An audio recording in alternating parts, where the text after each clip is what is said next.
来看中华职棒成立35档哦，今年有第6队台更雄鹰，是高雄在地棒球队。球团是规划讲，今年在高雄主场的60场的比赛，主播刘光斌会用台语来转播球赛。咱做伙来看卖。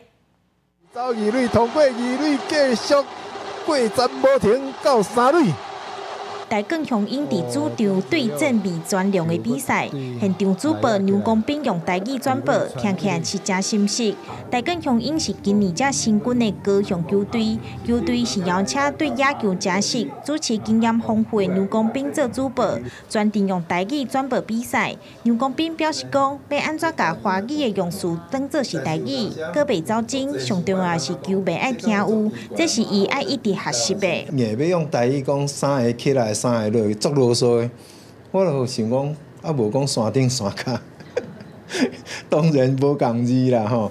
但是你若有咧看球的人，就知影讲啊，梁公斌咧讲这，梁 Sir 咧讲这山顶山脚，要讲啊，但是安尼大家听有啊。刘光斌发现，不管是讲野球，也是看野球的，会晓讲台语的人袂少，所以想要试看卖用台语转播比赛。 加在球队真支持，球迷嘛真认同用台语来讲野球是较亲切，而且台更雄鹰嘛是头一个用台语转播的球队。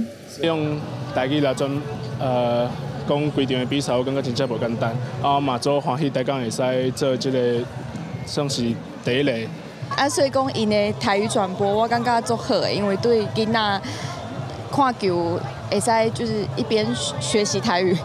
用布袋戏开场，佮结合《三国志》的故事，台更雄鹰今年的宣传影片，总教练华新主角孔明带领球队代表台更雄鹰为高雄出发，要挑战另外5队。另外选秀的时阵，球队嘛优先选择有高雄背景的球员。我们有一个类似北伐的一个概念。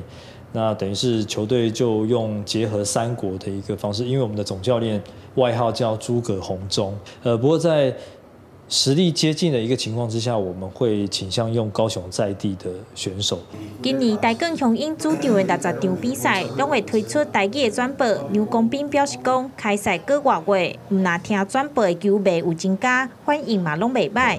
伊毋望未来继续做落去，让南部的球迷有正港，佮有在地特色的台语野球。